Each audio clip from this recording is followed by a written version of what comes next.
we good?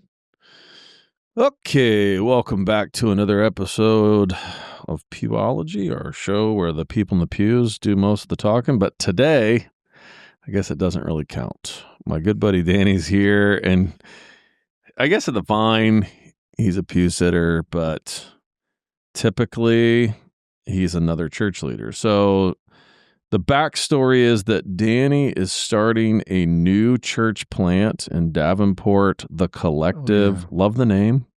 Really? Yeah, I love the name. I love it. It's great. That's The great. Collective. It just feels like the beginning of a cult. And so it's going to be great. I love the name, the artwork, the whole thing. It's going to be great. And are you good? Are you good to go? Are you ready for the launch? Have we got when's the public launch date? The public launch date, like Easter. So Easter of next year. Ooh, that's a good kickoff. Yeah. So everybody wants to go to church. So we're just like, You might as well. Yeah. You got to go somewhere. Mm-hmm. Got to come see Jesus. Okay. All right. It just felt right. Made sense. I love it. That's a great target right there. For I sure. love it. So up until then, soft launch, and then full hard push it. Let's Mhm. do this. Launch. Boom. Yeah. Easter. All right. You Easter excited? feels right. Am I excited? I would say so. Yeah. I think it feels like I actually always wanted to be a pastor, like growing up. Yeah.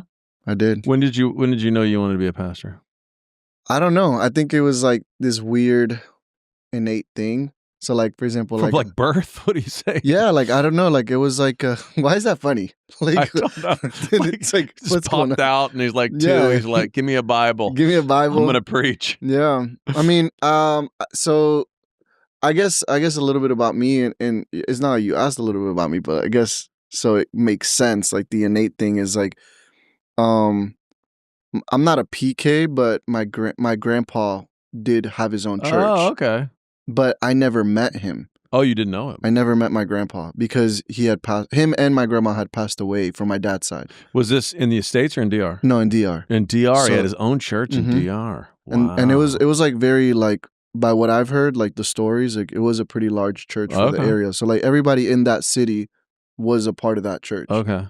So yeah, so I don't know, like I just kind of grew up in the faith, and I think I would hear stories from, and I remember them too, but I would hear stories a lot of, hey, like when you were 3, you would dress up, suit, and be like, hey, like, you know, like let's have service, let's have a church, like, or like preaching. You would do that? Yeah, At 3? yeah. Like I was young, and it's like You had a suit at 3? That's bananas. like Number a little, one. I'm pretty sure I got my dad's tie or something, okay. you know. Okay. Okay. But yeah, like I would be like, let's have church, or like I would probably pray, like lay Okay. hands, or But you never met your grandfather. never. Hmm. Never. He passed away before I was even born. Oh, really? Mm-hmm. That'd have been a cool Interesting. meetup. Yeah. I mean, I think there's some weird family trauma. Because it wasn't good. I think it was great, but like everything is always spoken Okay. well. But it was 5 kids. My dad's the youngest, Okay. and none of them wanted to be any type of leader in the church. So they were Yeah, I don't know if that's that surprising. really why? I think being a church leader is really hard. Mm-hmm.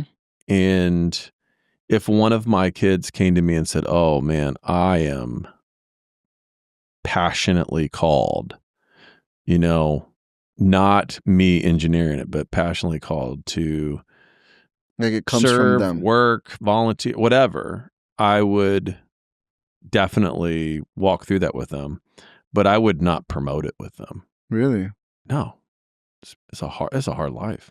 I feel like most pastors promote it, or like they desire it.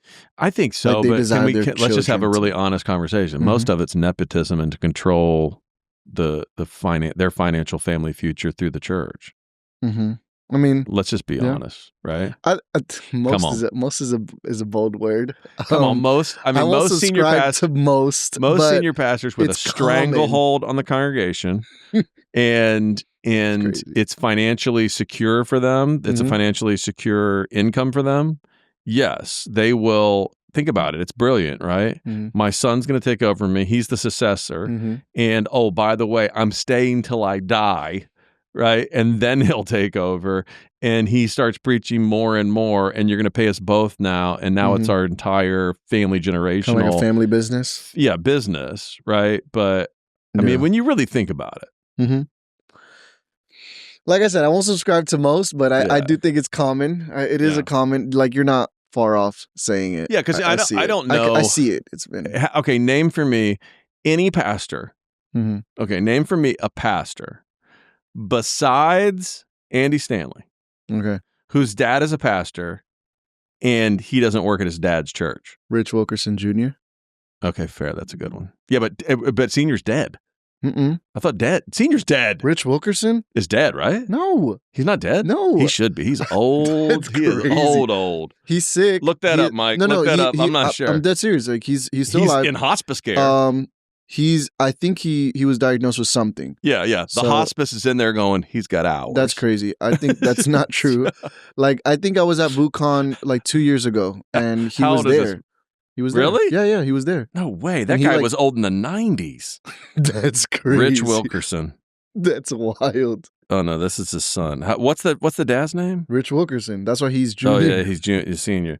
Oh yeah, he looks rough. Yeah. So he looks rough. He looks rough. Since he's been a pastor since 73, brother. Mm-hmm. He's been a pastor since 73. Mm-hmm. Daggum. All right, so, fair. That's all one. right. That's at least one. Mm-hmm. You named one. Okay, I stand corrected. Maybe there's some people out there that want to like, you know. So you wouldn't want your children to be some type of like if one of them said, "Hey, I want to be a pastor." Well, I think the Vine's a little bit different. I think that there would be people who would argue that I have a lot of influence here, but I don't think I have that type of influence, like Falwell to, Thomas Road. You know what I'm saying?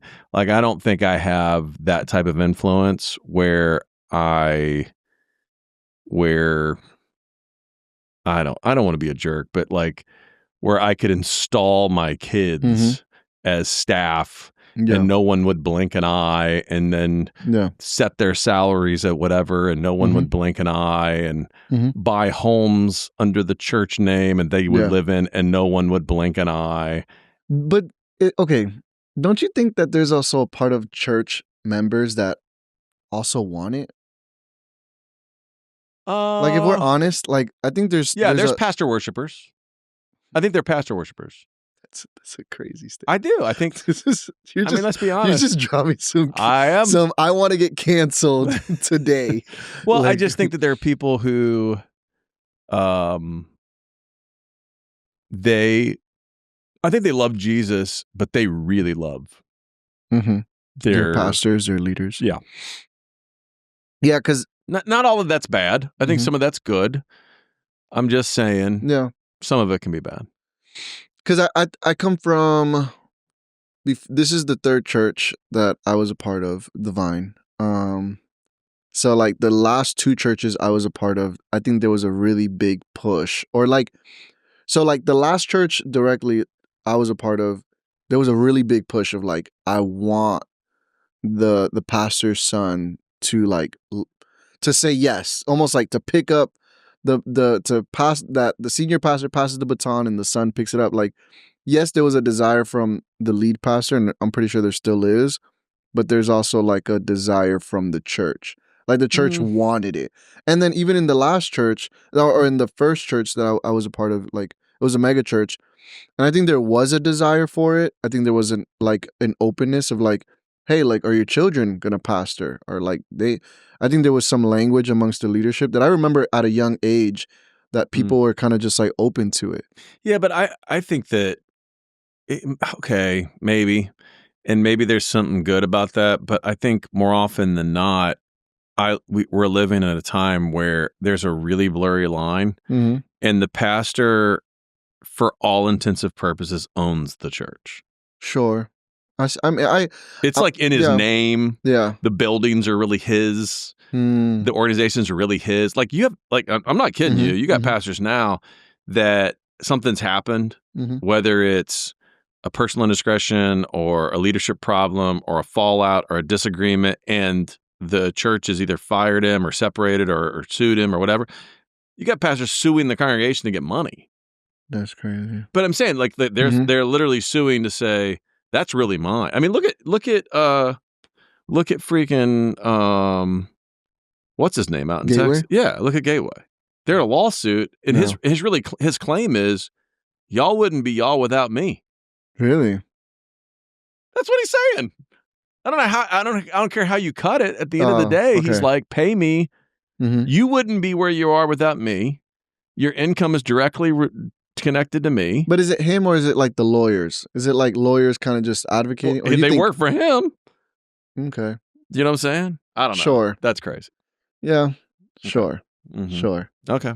Well, I don't know. We live in a crazy time. I think the lines are blurred there. That shouldn't be that way. So you don't think is it ideal? So, or you would say like you don't think pastors should hand it down to their son or to their daughter, which is their son, because that's a different topic. I'm not saying they shouldn't. I think there are situations where it can be healthy. Yeah, I think so too. I just think personally, this is this is also a very tough thing to live in a glass house, to have all the people in your life, to do life every day, waking up with everybody that you know, whether you love them or they love you or they don't like you, but you're in their world and they have an opinion on your life all the time. And not that they shouldn't on, right or wrong issues. I'm not saying that. I'm just saying, like, that's not where it stops. Yeah. You're living in a glass house. That is a tough run over a long period of time. And I know I sound like a baby right now. I'm not saying that either, because, like, I think that, yes, there's an element that you should know that going in, and you should and be willing to, kind of live in that world in a higher standard, blah, blah, blah, blah, blah. I agree with that too. I'm just saying, I don't know if now that I've done it, I'd wish it on anybody. Do you know what I'm saying? Yeah. What would you say has been the biggest challenges as a pastor? How many years have you been pastoring? A long time. Like, not just lead pastor. Like, were you another pastor somewhere else? No, I did. Or how long have you been youth pastor, and then, because you were youth pastor first, and then, so how long have you been pastoring? Wow, that's a good question. It's probably been 25 years. Okay. Yeah. What would you say has been the biggest challenge? I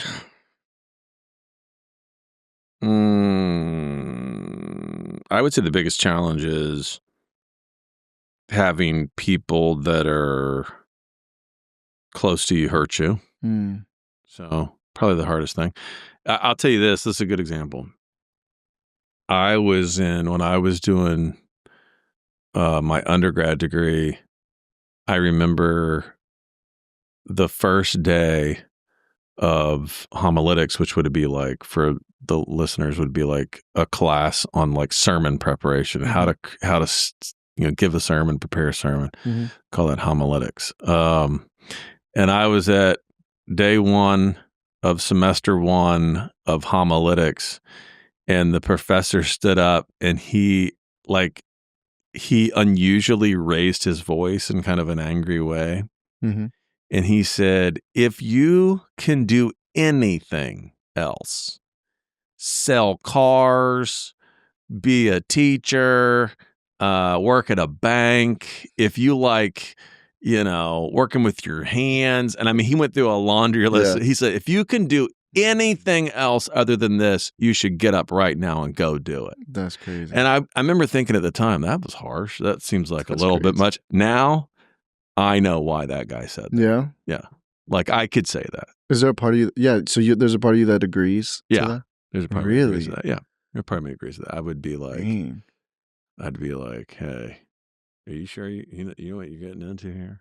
But I think that about a lot I of know. things now. I think that about a lot of things now. So is that what you're low key asking for me? Like, are you No, sure? no. You're in too deep. You've already got a launch date. That's crazy. All right. So when you launch, Mhm.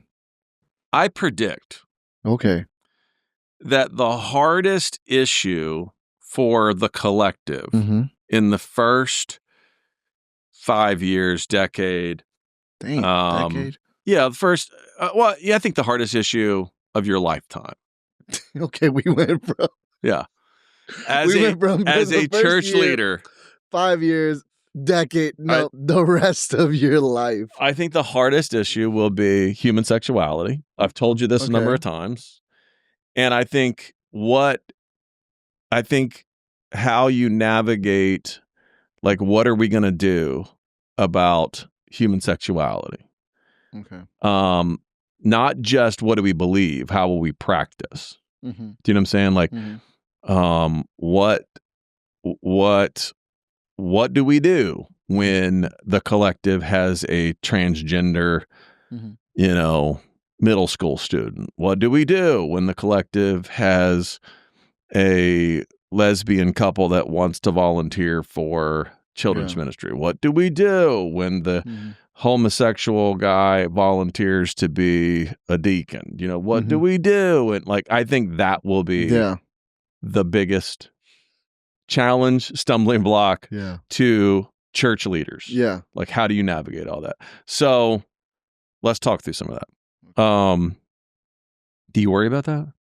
Do I worry? Yeah. Yeah. I think, for example, like I've even in our growth tracks process, which is how people become members. It's kind of like a 4-class process of like, hey, this is what it is to know God. This is what it is to connect with our church, and this is what it is to serve. Right. So I've been anticipating like what that would look like, but I guess anticipating just like, hey, let's sit down for coffee, just to know your heart and know why you're asking.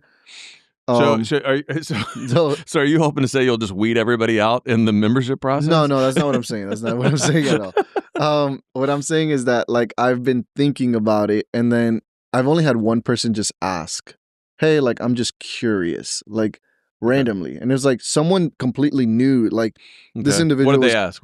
They were just like, hey, like what is your approach to that homosexuality? Okay. As a church. Okay. And what'd you say? And I was just like, I don't know.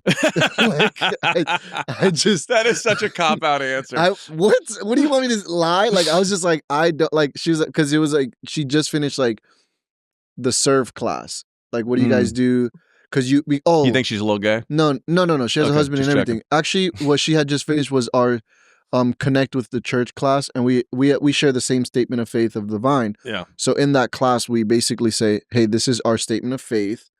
Of everything we believe. So everything that the divine believes, like, hey, this is what we. So we read it out, and there's a part where it's like, hey, we believe that marriage is between a man and a woman, and so that was like where the question was like, hey, like you said that, so it's like, what happens when someone, like, what is your approach to when someone already is in a relationship or married? Great point. I was just like, I don't know, like I was just like, or because it was. What's your knee jerk? Would you like if a gay couple was attending a church, would you be like, I hate that this is where we went. No, but I'm saying, like, if a gay couple was attending a church, and they were like, I want to volunteer, would you let them?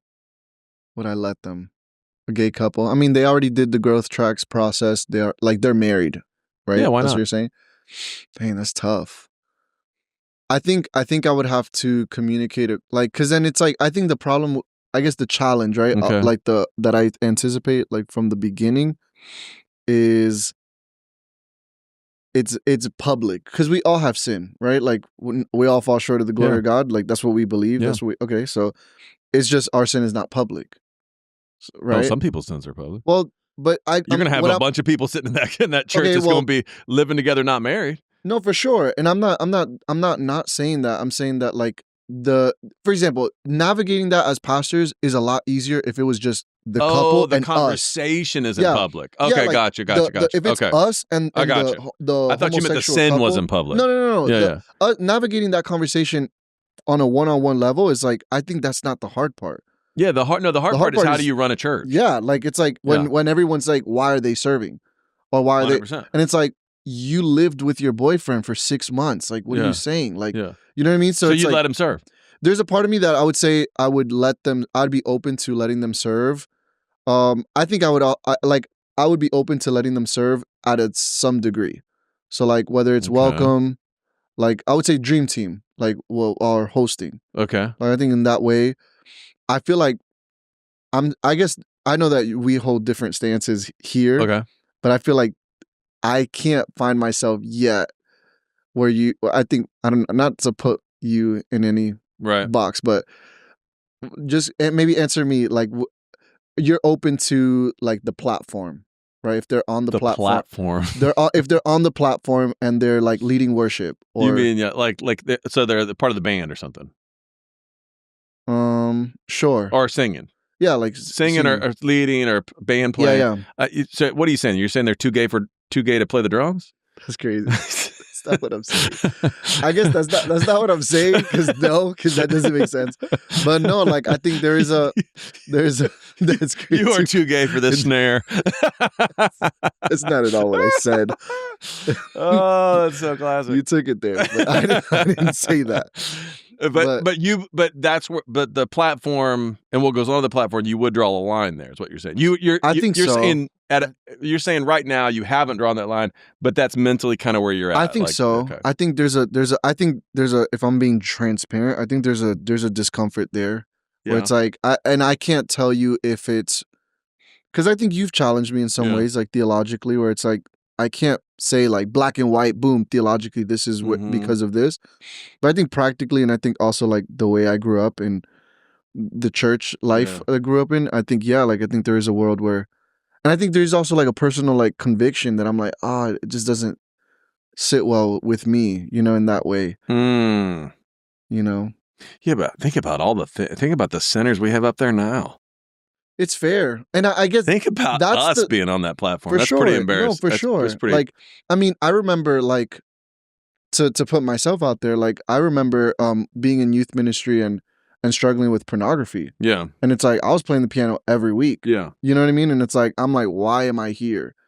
And I remember my worship leader, maybe it was toxic on his end, and maybe we're gonna have split views when people listening. They're just like, oh, who cares? Like, I'm glad he led you.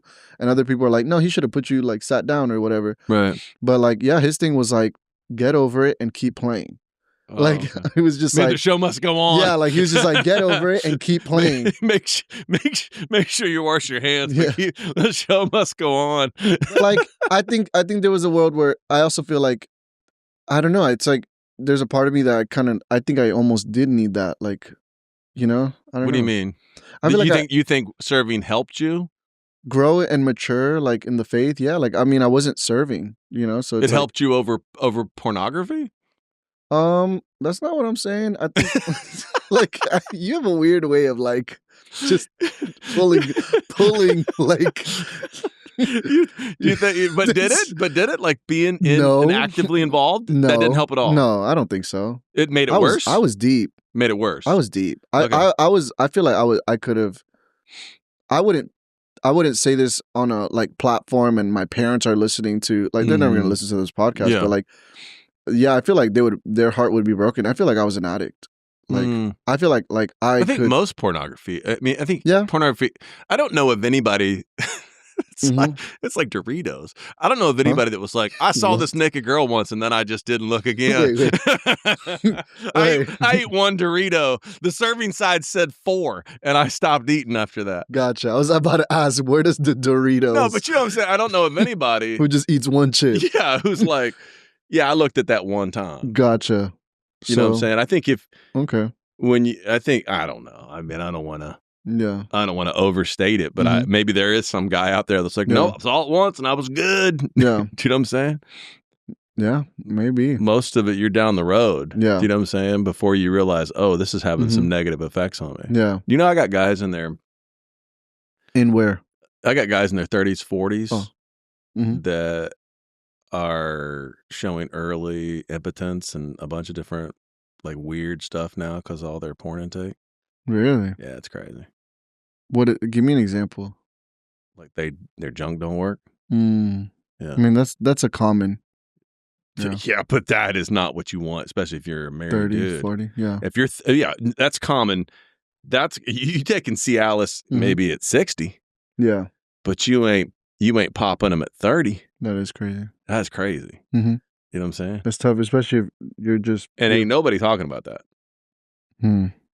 I don't know if it's that because it doesn't shock me because I did go to counseling. I did go to therapist. I went to specialists. Yeah. I feel like I did the work, and I feel like they put me on books and all that stuff.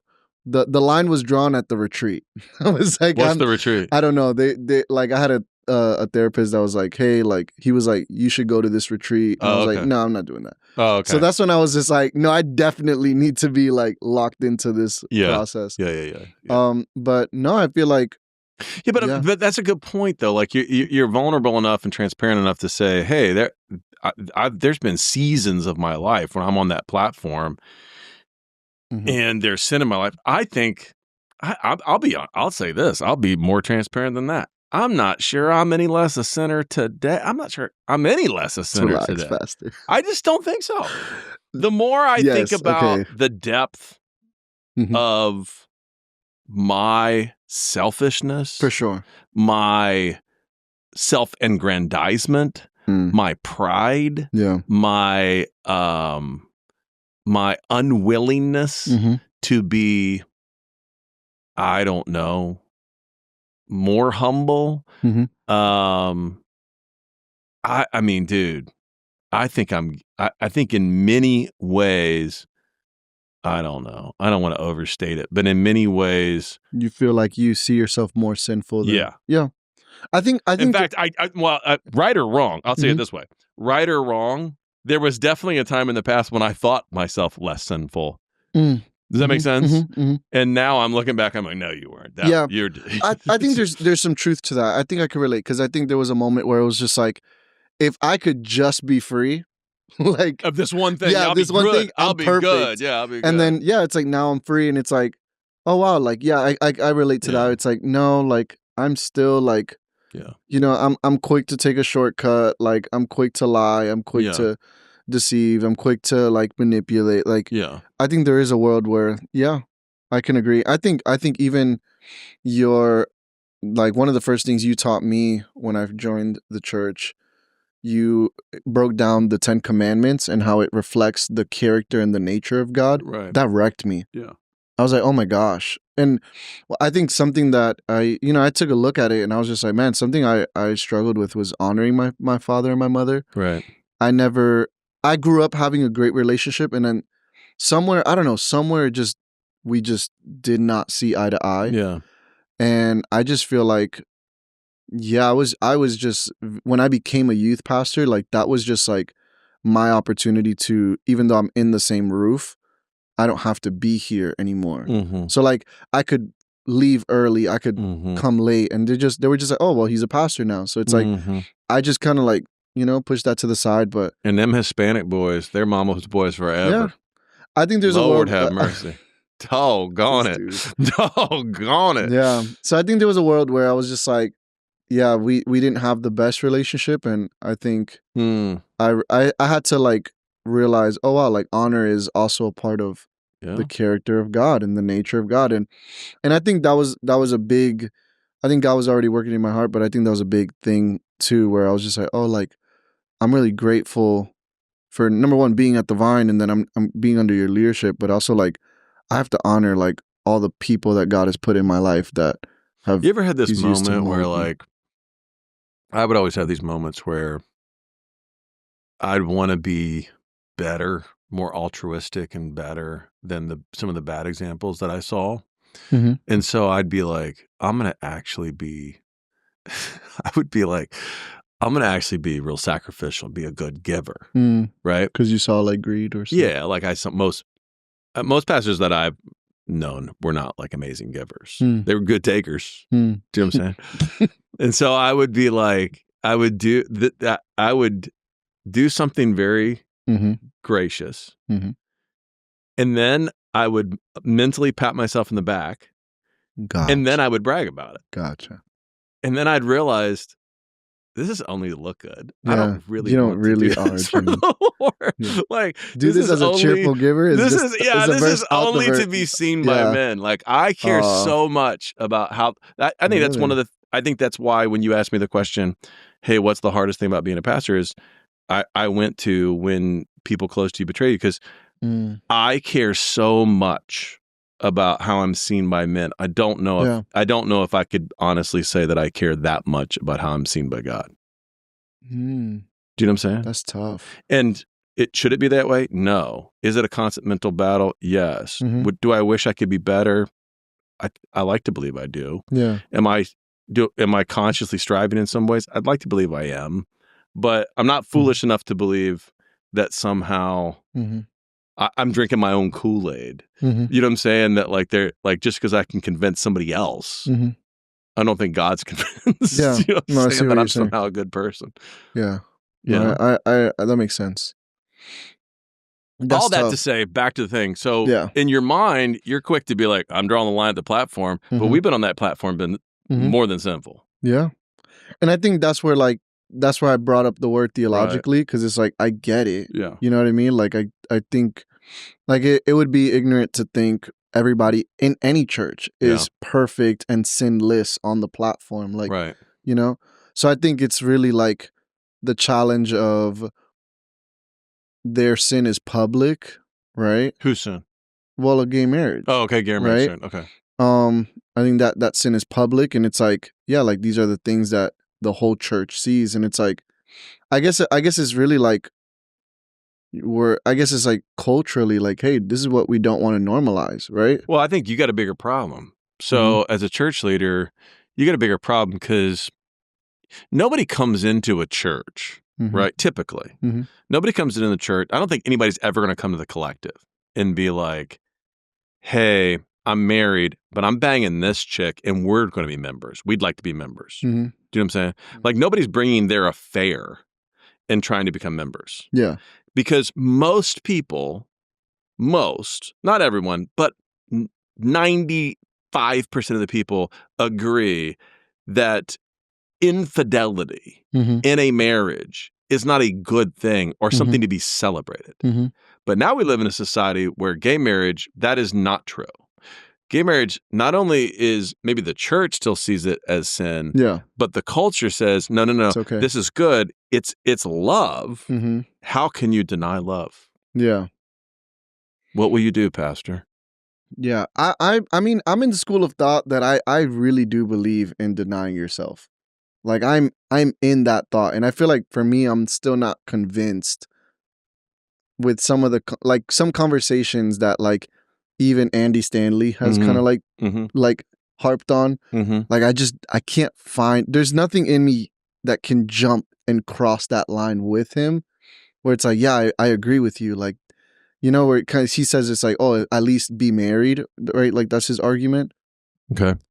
right? Am I following through? Like that's kind of No, like his argument. I think the stand. I mean, for everybody that's listening, there's a pastor in Georgia, leads one of the largest churches in America, and has taken some stronger, which would be publicly slightly more unorthodox liberal stances on homosexuality. I think he would. I'm going to speak generally for that position, not for him, because I don't know what he would say. Yeah. But I think generally that position would state this: we are not going to conduct and oversee gay marriages. We believe marriage is for the church, is an institution for the church, not an institution for the state. And we think it should symbolize God's original intent. Okay. But we recognize that there is real sexual dysfunction in a variety of ways, and that people can be, whether it's through nature or nurture, homosexual, meaning that they are attracted to, and it is not going to change, the opposite sex or the same sex, right? And in that situation, embracing the science on this, and I'm not saying that I completely agree with this, but I'm saying the science that's out there that's basically saying some of these things there's only it's on a spectrum, but it's Mhm. there's a certain part of this that's fixed, meaning that you're not going to have some guy that's way over here in the spectrum of homosexuality just somehow become like a hyper heterosexual man and have a wife and Yeah. and so in that situation, the best possible outcome may be monogamy. Yeah. Do you know what I'm saying? And maybe fidelity and monogamy. Yeah. So You know what I'm saying? that's the line I feel like I can't join. I feel like I haven't gotten I can't there's nothing in me that says, yeah, like that makes sense or that agrees. I agree with that. Like I think there is a part of me that I lean into like, well, if I'm going to call myself a follower of Jesus, then I need to deny myself. Let me give you You know? but let's think about this, right? Like, okay, I'll give you one. Mhm. You say you haven't found an out. I'll give you one out. I'll give you an out that I used in service even a couple weeks ago. Think about this, and I know this is a little unfair because I'm coming in guns loaded, and you're like, I'd have to think about that. That's fine, but think about it just out loud, and we can do more later. But in Matthew 19, when the Pharisees come to ask Jesus about the issue of divorce, it's an interesting discussion. Where it's like if one wife or one husband dies and she goes to the brother? This is the one where they're basically asking from the two schools of thought. It's typically historically called the any cause divorce. So they ask him the question: can a husband divorce his wife for any reason? Gotcha. Yeah. Right. And the two schools of thought, generally speaking, were that, hey, there's a very restrictive standards for divorce, and the other school of thought was, hey, Moses allowed us we can divorce our wives for almost any reason. Do you know what I'm saying? And they were asking Jesus to weigh in and be like, hey, what's your stance on divorce? And it is kind of interesting. Granted, some of what I'm about to say is interpretation. I agree to that. And I agree that not everybody interprets this passage the same way. But it is interesting what he says, because he says, Moses permitted you to give a certificate of divorce because your hearts were hard. Yeah. Does it make sense? And then he says, Jesus says, any man who divorces his wife except for marital unfaithfulness has committed a sin. Yeah. So basically he weighs in, and the weigh-in is Moses permitted this, but it's never what was meant. Yeah. Right? Meaning that the intentions of God is that every divorce is wrong. Divorce was never supposed to exist. Right? But Moses is permitting it because of the brokenness that's in the world. Right? It's not what God wants, but because of the brokenness that exists in the human heart, we're going to have to adopt something, some sort of standard. Right? And then Jesus steps out onto that standard and says, so my standard will be anything except for marital unfaithfulness. Right?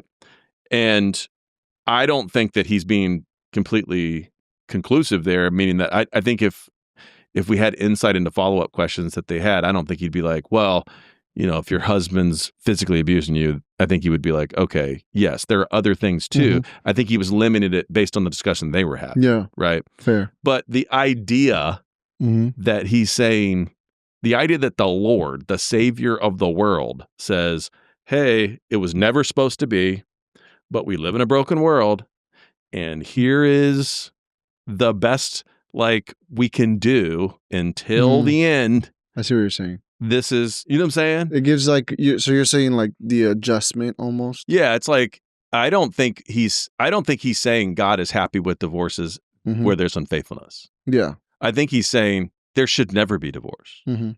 But in a broken world where hearts are broken, because I think when he says your hearts are hard, I don't think he's talking about the person committing the adultery.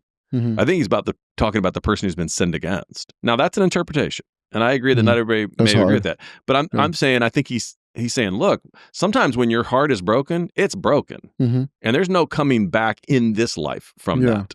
You know what I'm saying? For sure. And so in that situation, we're going to do the best we can, but we're going to limit it. You know what I'm saying? How does this connect to the gay? Well, I think I would say this. I think that, so back to the homosexuality, I would say, is there an argument in your mind where you could grow to accept the idea that, hey, if a person is same-sex attracted through nature or nurture. Mm-hmm. And they feel like, and pretty much we're at a place now where culturally it's accepted that that's fixed. Mm-hmm. That's not going to change. What's the best we can do in that situation? Do you know what I'm saying? I'm not saying that it should just be like, well, sleep whoever you want with. And, it's a party, do whatever you want. And there's no standards. I'm saying, are we recognize that we live? So the language I would use is this. There's a difference between a sinful act, the act of sin, versus the results of sin. So meaning that like if someone's born and their sexuality is not God's original intent, then that's the results of brokenness in their life, the results of sinfulness in their life. Sure. Not their sin, maybe other people's sin. Yeah. Maybe sin generations back or a sinful world, whatever, right? Yeah. And so in that situation, it's happening to them, maybe not their choice, right? It's happening to them. And what do we do then?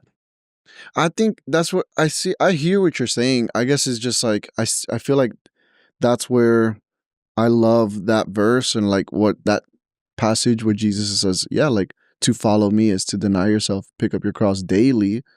Right. And it's like, yeah, but could you say that? Okay. So go back to divorce. Would you be okay saying to a couple that, let's say, remarried, you need to go back to your first spouse? No. Deny yourself. But then that's what Jesus says. Okay, but then I think there's still things in the Bible where he's clarifying like that you're able to have that divorce. It's like you said, it's not ideal. But listen to this. He says anyone who remarries a woman who's been divorced commits adultery. But come on, what's the context? That is the context. No, I promise you. No, it's not. Okay, tell me the context. No, you tell me the context. No, that is the context. So anybody who remarries out of a divorce, you're talking about an affair? No, out of a divorce. Oh, I mean, in the eyes of God, it's still like an affair at that point because they're not. He says the phrase they commit adultery because in the eyes of God, their divorce wasn't like he's like. Let me see if I'm understanding it right. In the eyes of Christ, he's just like like you didn't divorce. You just separated. I mean, he says divorce. He uses the term divorce, but I would just say that like many churches believe this too. I'm not presenting something to you that's crazy. Many churches, especially highly, conservative churches, believe that even if the couple divorces, they can't remarry. Yeah. That's a sin. That's adultery. And so would you say to a divorced couple out of like an affair, they believe that? Some would make an exception. They would say, "Hey, as long as the divorce was because of infidelity." So you're saying that there's some churches that, hey, I'm bored of my husband. We want to break up. They divorce, and they're just like, well, you can't remarry. Yeah, or it's 100%, 100%. They would say you're an adulterer. Yeah, you're an adulterer. I mean, there's a part of me that I'm like, no, well, I would say this. You put it on the church, like as if churches say that. That's kind of what Jesus says. No, I mean, there's a part of me that's like, I guess there's a part of me that leans into that. Like when it's in that context of so you would say deny yourself. In that setting, there's no divorce, no nothing, right? I mean, no affair, no nothing. Okay, let's say there's no affair. They just got divorced. Just I'm bored of my person. Not just bored, or whatever like, it is. We hate, or there's no abuse. There's no abuse. There's no abandonment, abuse, or adultery. Right, like the three big A's. Yeah. Yeah, I think there's a part of me that leans into that. You wouldn't let them give me. So you wouldn't do a. Well, I'm nobody's father. You're a pastor though, but would you do the marriage for them if they wanted to get remarried? Oh no, I'm not putting myself in that position. You would not do it. I'm not putting myself. You're not doing any remarriages. Oh, remarriages, dude. You wait till you get your 40s. All the marriages you're going to do when you're in your 40s and 50s are going to be remarriages. So let me start over. So I think I'm open. I would remarry people. I think I know that there's a level of contradiction. I guess it's just like the broken, sinful world. Now you're okay. Now you're okay with it. He's like, I'm okay with these divorced people. Oh my gosh, I'm not okay with no divorce, but I am. I mean, I in its context, outside of the 3 A's, but like I don't know. I will say like I can lean into that direction when of what we were just saying about like Yeah. divorcing for those like non-real reasons. Mm-hmm. It's like, yeah, you're hurting the heart of God, you know? Mm-hmm. So Yeah, but you get the fact that, look, what I'm saying, which is, I would argue this, that the Mhm. 3 reasons are made up. yeah, We hold on to which the is what you're adultery saying. one. Moses is where Yeah, we pulls hold in. on to adultery because Jesus says it. Right. The other 2, Jesus does not say. He does Mhm. not say, if you've been abused, Yeah. you can get a divorce. That's fair. In fact, some preachers would be like, no, that's not a reason for divorce. Mhm. The only reason for divorce is Yeah. adultery. And if you've somebody's abandoned you can do some biblical gymnastics in 1 Mhm. Corinthians chapter 7 and 8. But Mhm. I mean, some preachers would say that's hard too. You know what I'm saying? I'm following. So I'm saying, like, even the 3 A's, 2 of the 3 A's, Yeah. it's not like Jesus teaches that. Yeah. It's not like those are like It's kind of like clear in scripture. It's kind of like things we've created to help Yeah, navigate. it's like well, I think generally we've looked at it and we've gone, dude, if a husband's beating his spouse, Yeah. I'm going to tell her she's got to stay? Yeah. That makes no sense. Like, Yeah. I think we just logically go, hold on. Mhm. Let's hit the pause button for just a moment and go, okay, what from scripture can we pull together here to Mhm. give people these grounds Yeah. that make sense? And all that's an attempt to limit what Mhm. we know is not good, which is divorce. All divorce is bad. Yeah. We're trying to limit it. So you're saying like this connects to gay marriage because you were trying to limit instead of having a lifestyle of Yeah. having sex with the same sex. Yeah. You're basically saying, hey, just be faithful to one, Yeah. and it's like trying to limit the sin. See, Yeah. Which is what the law does. And I'm following. I guess, yeah, like I'm following what you're saying. It's like I just can't get behind it. Yeah. You know? I got Like you. I have to be honest. I Yeah. can't. No, and I but think for me, I would share with that couple, like let's say there was like an imaginary couple Mhm. that we were sitting with. I think if it was me and it's like I think if being at the Vine, I'm gonna honor that. Like if that's your stance. No, I'm not asking you to change. No, I'm saying, but if that's your stance, or Yeah. if like let's say, even if like let's say, I wasn't starting a church or I was a part of another church Yeah. and I'm under like leadership, like it's like, okay, hey, this is the direction. I'm with it. Like I feel like I'm able to adapt in that way. But I think that's a challenge as I'm now like starting a church where I'm just like, I guess the language I would use is like, go to the Vine. No, I'm just imagine go to the Vine. No, the language I would use is like, I guess for me, I would encourage is, hey, I don't believe that this is a life for you. You know, What if they have? What if they're in a gay marriage with a home Mhm. and a mortgage and a kid? So again, I'm gonna share like I No, would but I'm share saying, with them. would if they asked you directly, would you say, I think the right thing is to take up your cross, get a divorce, decide who the kid's going to live with, live single, or go marry somebody of the opposite sex? Would that be your counsel? I mean, I wouldn't throw in the marry opposite sex. Like if you're not attracted, you're not attracted. Oh, Like, so live single. yeah, like I think there's a part of me that I would lean into that. Okay. Yeah. I would. I think that's a tough. I'm not. Look, I think your Yeah. position's honorable. I think to some extent it's based out of like a biblical worldview Mhm. that's very defensible. I think there's a lot of pastors who would agree with you. I just think pastorally, those are Mhm. tough conversations. It is, and I think, and for example, like, are we saying like, hey, you're a terrible person, or you guys are terrible for even raising a child Yeah. in this? And it's like, no. And I think the right thing to do, if this is my conviction, right, and if this is like my interpretation of scripture, and I'm like Yeah. trying to really pastor these people, Yeah. I think the right thing to do is like, hey, I'm going to share with you my conviction. Yeah. I'm going to share with you what I see, what the Bible's saying, and I'll pastor you through it. And if like, let's say they say, So you're like, hey, I'm going to share this with you. You can be on the greeters, but don't get on the platform. no, I mean, I'm not going to say it like that, but you're funny. But I think, for example, if they're just like, you know what, like we feel like this lines up with our belief, Yeah. and when we read the Bible, Yeah. we feel like that made sense. Right.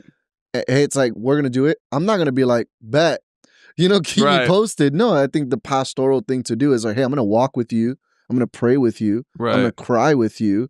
Like, I'm gonna go through this Yeah. with you. So it's like, I think you tell me, like, I would say that that's the pastoral thing to do, right? Like, it's like, I'm I gonna just don't know lead if you it's. in that I way. think it's pastoral, but it's all hypothetical. I don't think it happens. For sure. I mean, Yeah. I guess it's like, I mean, I let me push back because I think I see what you're saying, but I grew up in churches where it did happen.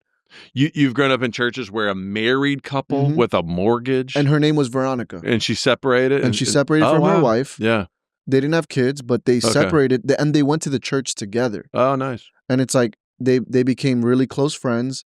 Now, did I witness their process? No. So I mean, you know what I'm saying? But their story was that. And then I also, when I was a I don't youth think it pastor, counts because they're women, but go ahead. No, okay. So there was a it's all these V's. When I was a youth pastor in the second church before this one, there was 2 men. And one of them, I forgot the name. I don't believe. I'm for real. I don't believe it. I remember because I'm not gay no more. I didn't say that. Right? But what I do know is that their story was, I remember because I preached that day. I preached. Yeah. They felt the Holy Spirit by what they said. I mean, it was Pentecostal, so they were laid out. So, right? Like, I'm not gonna lie. We laid some hands. We, you know, so we prayed. They ended that service bawling. Yeah. And then they said, "Hey, I need to meet with you." I was just like, "No, you're gonna meet with the associate pastor." Okay. Yeah, he's gonna take this one. Yeah, not me. And then, but I ended up being in that meeting, and then they were like, "Hey, we feel like the Holy Spirit is leading us to divorce." Right. Again, I mean, were they still like, expressing themselves the same? You know, for lack of better words. Yeah. But their actions were like, "Hey, we divorced. One moved out, another." So I mean, I don't know their step by step. Like, you know what I'm saying? Like, sometimes they come over. One band came over and like they stayed a little longer. I wouldn't know that stuff, but what were they doing? I'm saying, like, I mean, I wouldn't even be surprised. But I think the point is, I mean, are we gonna really act like sanctification ain't a process? Like, but it's like, the point is, it's like, this is their story, and it's like, this is God's process with them. So I witnessed it. So I would say, I would push back in that way, and I would say I seen it and I witnessed it, and I've not personally walked with people, but I've seen pastors walk with people. But here's the thing that I struggle with, right? It's like, I look at it and I go, okay, let's say, because you immediately, I think logically you default to the same position. You just, I'm not sure if you have the guts to wrap your brain around it yet, but because think about it. Immediately, I give you the illustration, the comical illustration that you know and I know, and I think in your mind you're thinking, well, maybe they're gay for the rest of their life, but they'll be single. And so, and in my thing, I'm thinking, well, how does that fix the sin problem? I guess they still wake up every day and desire something that's not what God's intention was. But isn't that like what we define? I mean, I think that's a good question, but I think that's a deeper question than just like sex, because then it's like, what happens when it's the same thing for pride? Or what happens when, for example, we preach every Sunday? Yeah. So like, what happens when we have to be able, I've had moments where I'm like, man, this is so good. I'm going to feel smarter. I'm going to look smarter, and I might gain some more respect. I think that every week.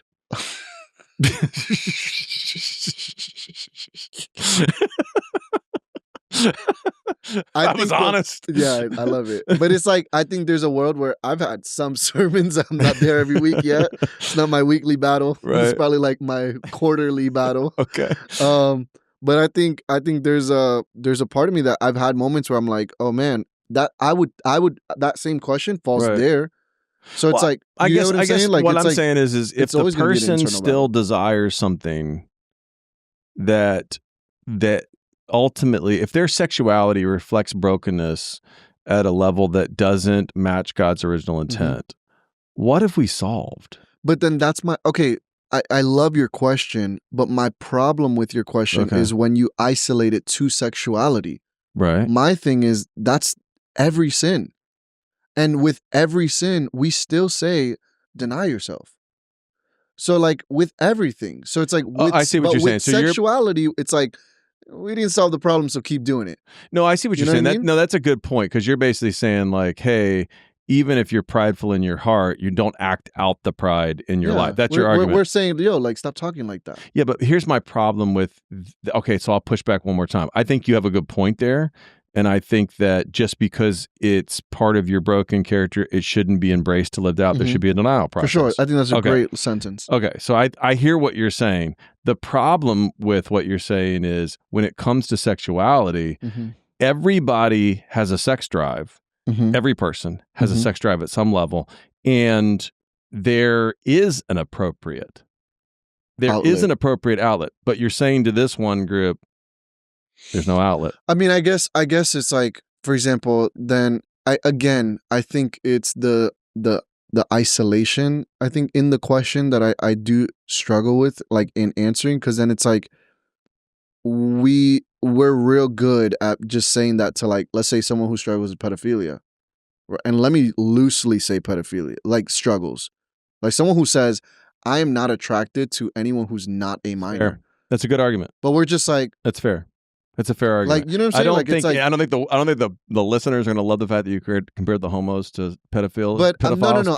I'm not comparing them to. I'm just saying your question about sexuality. No, I think it's fair. Is basically saying, hey, live it out. So because my argument is, hey, should there be an outlet that has some boundaries because of the brokenness of the world? So I'm not making it. That's my okay. So earlier I said this is my problem with the question, right? And I said how when we talk about homosexuality, and we isolate it from every sin. Yeah. So my thing is, you're asking a great question, but it's not a specific question for homosexuality. It's a specific question for the desires of our hearts. I guess my pushback on which I think, but I think your pedophilia example is a good pushback to mine, which is, hey, so I'm basically saying, like, hey, it seems a little unfair that you would say to the homosexual, yes, there's this thing, but the only answer is to suppress a sex drive. But we have no problem saying that to a pedophile who's saying there's no healthy outlet, so you don't get to have an outlet, which is back to your argument. But I would say, just one more pushback, I would say that I think that at some level, I think that's what Jesus is saying, right? Is that, hey, your hearts are hard. We live in a broken world. We can't solve it all, but we can limit it. And so I'm comfortable with the idea of, like, pedophiles, you have no outlet. But on this one, it's like, can we limit it within reason? Does that make sense? Yeah, I guess. I mean, that's why I lean back into the deny yourself, because then it's like, it's just like, hey, I don't think it's I'm not trying to use it as a blanket statement. No, but I think it's honestly not an easy conversation. It's not an easy theology to get worked out. I think it's very challenging to church leaders to figure out how they're going to practically live out their theology on this. I just think that if you end up let's say you end up kind of living out so I would say we're kind of on two sides of the same coin. I think we generally agree on like 99% of human sexuality in the scripture. I think we're very, very close. We may look at this one thing differently, but that one thing really drives tough conversations. Those are tough conversations. That's fair. That's a good language. Do you know what I'm saying? Yeah. And I just think, man, those are, and I'm not saying mine's going to be easier. I think mine's still hard. Like, I can't, in my opinion, I think in my mind, I'd like to believe that my theology leads to a place it's easier for, like, in my mind, I'm like, the gays love me. Like, my gay friends love me. Do you know what I'm saying? They love me. And I'm happy that is a good thing. But here's the problem.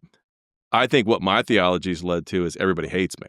Do you know what I'm saying? Because I think the conservatives look at me and go, he's liberal. And I think the gays look at me and go, he's not liberal enough. So it's like, I really end up in a bad spot too. But I'm just saying, I think your spot is hard when it's lived out to how do you work this out in a world that's absolutely going this way? Yeah. Do you know what I'm saying? And how do you work that out in a way that's like healthy and part of the good?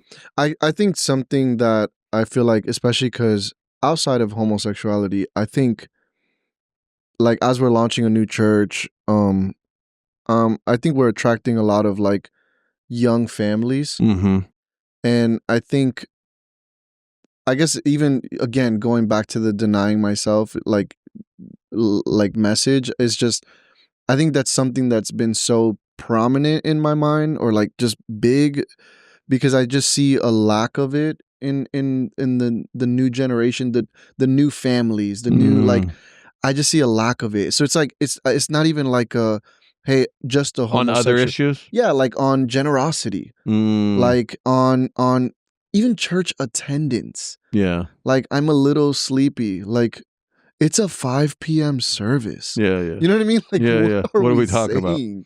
Like, I think You think that's just, I think that's part of like maybe the battle you have with the generation that you're a part of is getting into any level of depth of commitment. I would say that that's fair, but then it's like, okay, I would say that's fair until you say Jesus is my Lord and Savior. Okay. I think the minute you say that, it's like, do you not understand what you said yes to? Like, it's not about you. No, I agree You with that. know? I'm just saying we do live in a time where I think that my parents' generation and their commitment to the church they were a part of was so much higher and more defined than, say, your congregation is going to be. And I think that's fair until I realize that when people are reading their Bible, I see the commitment. They have to get, I see the commitment. So it's like, really, it's just a lot of loud voices saying that. That's why I said earlier, it's when you say you're a follower of Jesus. There's a difference. Yeah, because it's just like the minute you say that, you're now like, you're now saying that, hey, this is my Lord and Savior. This is who I live for. Yeah. But you don't know His word. So like, it's like, it's weird. It's like, so for example, there's a new couple, the girl who asked that question in the growth track, her and her husband got saved at the church, but they became members before they even got saved. Yeah. So, and then when I found out their story, they were not Christians at all. Yeah. Never even read the Bible. Right. And since September, late August, yeah, I've seen like they have like these 5 a.m. like prayer and 5 a.m. reading, and they've gone through all the Gospels, a couple of the prison epistles, Genesis, Exodus, like all of Psalms, all of Proverbs, and they're just like, hey, we've and like recently they're like, hey, Jesus is our Lord and Savior. Yeah. Like, he's calling off work to like adjust his life because he's like, hey, I realize that the church is God's plan for me. Yeah. So I need to prioritize this, which kind of leads me to think about when you, Jeremiah, and Justin were here. Like, no, he's doing it. Yeah. He's like, hey, I'm making adjustments. There's people who are born and raised in the church and they can't even make a community group. He's taking off work because he understands that this is God's plan for his soul. Yeah. And it's like, that came from your devotion with Christ. Yeah. So I just think that there's a lot of people that they say they're Christians, but it's like, you're really not devoted to the word, and you're really not. Yeah, you're a consumer. Yeah, like, it's like, I just think that that's really what my concern is right now, that it's like, I don't know, it's a lot of people that say they're something, but they're not, and it's weird. Are you worried that you won't be able to, like, that the theology around denial and specifically sexuality works in theory, but you won't be able to live it out long term? That's a good question. Like, let's pretend this, like, let's say you have kids and one of them's gay. You going to the wedding? Catherine and I literally talked about it. That's tough. I think like there's a part of me right now that I'd be like, no, like, hell no. You know what I mean? You know, I mean, I guess it's like, I don't know. It's interesting, right? Because like when you go to a wedding, you're basically saying, I support this. That's what you're saying, right? When you go to, I think so too. Well, actually, I've been to a bunch. Shoot, I've done some weddings where I'm like, I don't support this. Don't support this. That's but fair. I think generally speaking, what you said is true. Yeah, right. Yeah. Like when you go to a wedding, you're saying, you're expressing, hey, I support this. Yeah.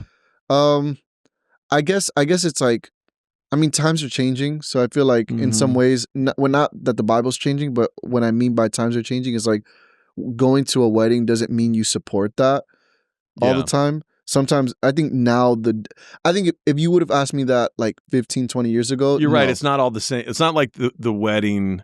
The people at the wedding are all share the same faith, that they all share the same values, that they all share. You know what I'm saying? You're right. That's and I think a good point. sometimes for some weddings, like for example, they may love the couple, but they may not love the spiritual marriage between the couple. People say wild stuff in this podcast, so let me say something wild. I've been to a wedding. I didn't officiate it. Right. I don't think I would have. Yeah. I don't think I would have. Yeah. She marries this dude. Okay. but slept with his brother. Ooh, that's a good time. Right? She's marrying a guy that she's already banged the brother? Yes. And all three are aware. Is he in the wedding too? Yes. Oh, wow. Right? Did she wear a white dress? Right? So that's crazy. That's so bananas. I remember I wrestled with that. So that's kind of where this language comes from. Like, I don't know if going to a wedding means you support it. Because I remember I was like, I don't think I want to go. Yeah. Because I was like, I don't think I can support this. Yeah. But I remember the language did shift where it was like, hey, like you love me. You don't have to support like to the dude. Yeah. You don't have to support my marriage, but you love me as an individual. Yeah. Like just come out of love. Right. For me. Right. So I think that was like that's a different reason. So I think some people who like say, hey, I'm gonna go to a wedding sometimes for their gay kids. Yeah. And, like it's like I think it's kind of that. It's like, hey, it's not that I don't support or I don't believe that. It's more like I don't believe it and I don't support this marriage, but I love this individual. Yeah. So it's like it's not out of support for them and their choices, but more out of the love. I just think the second half of your ministry, let's say you do the full run, you're in for 40, 50 years of great ministry ahead of you. The second half gets harder. When you're reaching first generation couples, when they start having kids, and inevitably it's going to happen. Okay. And some of their kids are gay. You're talking about second generation. So like not the people. So take all the people that are having kids now and those kids turn out gay. Yeah. So take all the people in your launch. Why are we still talking about gays? Yeah, but take all the people in your launch team. This whole podcast. Take all the people in your launch team. Gotcha. Right? Somebody's going to have a gay kid. Okay. And when that happens, they feel this immense pressure to, am I going to choose the church, your stance, or am I going to back my kid? And that gets really hairy. It gets really hairy. Okay, so let me ask you this too, because that's a good question. I guess, I guess back my kid, like it's like, why are we on different teams? I don't know. We're the same church. I agree with you, but it happens. It happens. I just watched it happen. You know what I'm saying? Here? Oh, it's happened so many times here. Sure. Okay. Yeah. But yeah, I guess it's like I don't know if it's also like the times we're living in where it's everything is like a hard line. It's like you're on this side or that side. Like it's like I just like NT Wright on my way here. I was listening to NT Wright. This like he would definitely be on my side, by the way. NT Wright? Yeah. Really? Yeah. Interesting. Yeah. Send me that. I honestly I'm loving everything that he's saying right now, like and teaching, and he came out with this series on the church, and he was just like, the church is God's message for the world. Yeah. So he was just like, so can you be a Christian and not go to church?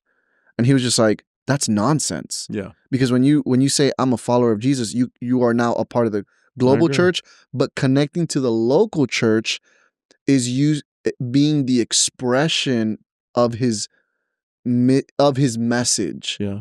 That we are all supposed to live in unity, live in harmony, and we are all completely different in essence, in like cultures, in races, and all these different things. And it's like, we're supposed to come together under the umbrella that we're one. And Ephesians 4 highlights all that. Yeah. But like, so I guess in that sense, it's like, I think I would probably start there. It's like, there's no enemy. Like, but I think you do have to see it from the homosexual community's point of view. It would be hard. I think you'd be hard pressed. That I think there's just a general consensus that the church has let down the homosexual community. Do you know what I'm saying? Sure. I mean, it has not done a good job. I mean, we started with going viral, like, this is an abomination. You know what I'm saying? So, like, I mean, so no one's denying that. So I think what I'm saying to you is I think I'm not saying it's right. I'm just saying I think people pick sides. Yeah. And the church is on one side, the homosexual community is on the other side. I guess I'm not thinking about the homosexual community when you asked that question, because you said the parent would be like backing up their kid. Well, he's thinking about like the kid. If let's say the kid, like for instance, I got a guy who, in a wild turn of events, I don't know if I want to say this out loud. Yeah, in a wild turn of events, okay, let's hypothetically. I have a friend who has a gay son, but before he came out, he would have been kind of like a hard line, almost much worse than like anybody you've known. He would have made fun of gays. He would have been bigoted towards gays. Gotcha. He would have been even hateful towards gays. Your friend, yeah, not his son. Yeah, but he would have called himself a Christian. Okay, and he would have called himself a believer. Gotcha. And he would have said God hates fags and all this stuff, right? He would. He would. Gotcha. He would. And then he has a gay son, and he's like, he loves him. He's like, go homo. Let's do it. You know what I'm saying? I mean, because he loves his kid. He loves his kid. Flags right? and everything. And so he's almost rejecting the church now. He's suspicious of the church. See, but that's like, I don't know. I agree that that's all in his head. I'm not saying that's reality, but I think that is reality for a lot of people. I think there's this sense of like, oh, it's team hetero and team homo. You know what I'm saying? Yeah. I'm not saying it should be that way. Yeah. I'm just saying it's so interesting. Yeah. All that to say, I think you have to face it this first time, and your theology has to carry you through the first time around. And then as your church matures and you're reaching people who are having kids, and the people you've known for 25 years are having kids, and they're having newer problems through their kids' eyes, it's a new resurgence of that theology. That's fair. Yeah. I think it will be for you, it will be for them. It's just interesting. Yeah. I think if you'd asked me in my 20s, I'd have been so much more concrete on this. And now I'm in, my early 40s. Yeah. And I'm so much less concrete. Yeah. I mean, it's fair. It's fair. I think it makes sense what you're saying. I guess I think a fear that I have, and I think it's probably because we've been in this kids' church launch process, is somebody like doing something wild to a kid. Oh my God. I think that's my biggest fear, like 100%. Starting a church. Could you imagine? Because that's going on the news. No, I'm serious. Yeah. No, we think about that a lot. I mean, I would say that we have a couple of people here that's their constant dialogue with me and fear with me is, dude, we got to be careful here. We got to be careful here. We got to be careful because the second something happens, it's not like it happens and it stays here. That junk goes on the 2:00 news and the nightly news, and it's, hey, Pastor Mike at the Vine had this guy diddling on the kids. It's going to be bad. Yeah, no, it's crazy. I think that's probably my biggest fear. Absolutely. Like, I think it's just like, and also like just the trauma of an individual going through that. Oh my God, it's the worst. It's like, oh man, like you did that in the church we're building. You know what I mean? It's like in the church that we're stewarding. It happens. Yeah. So I think that's probably, if I'm honest, like a big fear of like mine. It's like, oh man, like I can't control everyone or everything. Yeah. I have to be able to just be intentional with building systems that avoid that as best as possible. And I think also it's like follow up, like, hey, the minute something weird is, hey, why is that? Why that's twice now you're alone with a kid. Oh, you know dude. what I mean? Well, I think that should be your standard. Yeah. I'm gonna tell you this. I'm a big practical person, and so I hate. Man, I'm gonna say this out loud too, but this is. I'll give you good pastoral advice. Oh, I was like hypotheticals. Well, it's just I'll be in this meeting, right, and they'll be like, "Oh, we need background checks," and I'm like, "Background checks are useless." Really? Yeah, I'm like, okay, what pedophile who's a pedophile with a record is signing up to be a children's worker? Are you serious? It's basically none. No. Are you serious? I'm dead serious. That's not true. It is so astronomically true, and there's such a small group that's ever done that. It's bananas. So I tell people all the time, if you think background checks makes us safer, it doesn't. What makes us safer is a policy like this. No one is ever alone with a child. Okay. No one. I see what you're saying. I'm not denying you're right in that sense. Yeah, but here's the problem. I run into people all the time and parents all the time that are happy to have people alone with children as long as the background checks are in place. And I'm like, that's dumb. No, I see that. I'm like, that's a breeding ground for disaster. Yeah, that's how you ruin the background check. Yeah, exactly. So you gonna get your first charge. Yeah, what you gonna get? So I see what you're saying. Like, it's the policy is like the point. Like, it's the purpose. But the greatest deterrent for abuse, whether it's physical, sexual, verbal, is accountability. You got to have two people in the room. Yeah, you got to have two people in the room. And now I'll tell you the other thing, and we'll consider it here even more and more. Now, put cameras in the room. Mm-hmm. Yeah. Put cameras in the room. Honestly, I feel like in the church, it's gotten to the point. Yeah. Men are useless in kids' church.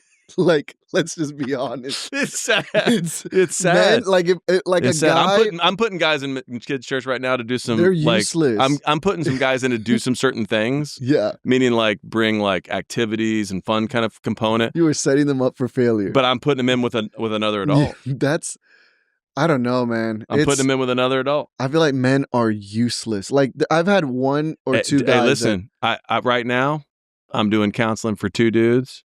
They weren't abused by men. Yeah. They're abused by women. No, I mean, I'm not denying it, but it's just also I think the reason why I feel like I also lean on the stance, not that men are gonna do something. Yeah. It's more of just. It's definitely more pronounced. I think you have. I think more pedophile. I think more men are pedophiles than women. Gotta be. Somebody look up the numbers on that. It's got to be right. I'm not Googling that. Like I'm not Googling that. No. Like that will not be on my phone. I think that's true. I'll take your word for it. I think that's but true. I will say, like, I think it's what I'm trying to say. It's not as an attack for men. I think it's also protection. Yeah. So it's like, hey, like, dude, let's just not put you in that situation. I'm the opposite. We need guys in children's ministry. We need some guy. We need that's fine. How about that? Security. Yeah. The game guy. Whatever. Yeah. We need some guys. Put them in security. We need some guys that love ministry and want to. Yeah. Every word, every adjective that I want to say right now is going to be a joke. And so I wanted to say pour into it, but I was like, that's not good. Yeah. But we want some guys that want to minister and to really into that area of ministry. I think it would be helpful. It's sad that we live in a time where it's like, I agree. Dude, turn this over to the women. Because I'm going to tell you right now, the women turn it into the most sanitized Muzak version of children's ministry. It's the worst. Like you're some like, what do you give me an example? Let's be safe all the time. Oh, no, we're not playing dodgeball. That's too rough. It's like, oh, shut up. You know what I'm saying? Sure. They're walking around with Band-Aids and Neosporin. They're here for an hour. Like an hour and like, yeah, an hour and a half max. Not at our place. Especially on like Wednesday nights and stuff. They're out here partying. What are you talking about? Oh, yeah? Yeah. Dang. Yeah, wait, bro, wait. I don't know. I guess I think about that. I'm like, I don't know. All right, well, listen. You're here for an hour and a half. That's as far as we can go for tonight. For but sure. Come back and let's talk about the gays again. Well, we can talk about a different topic. I think it's gonna be the biggest thing, man. I believe you. I think how you navigate the future of sexuality as a church is going to be the biggest thing for you. I say we do a part 2 and we ask you some more questions. Okay, let's do it. All right, love you, mean it. Peace.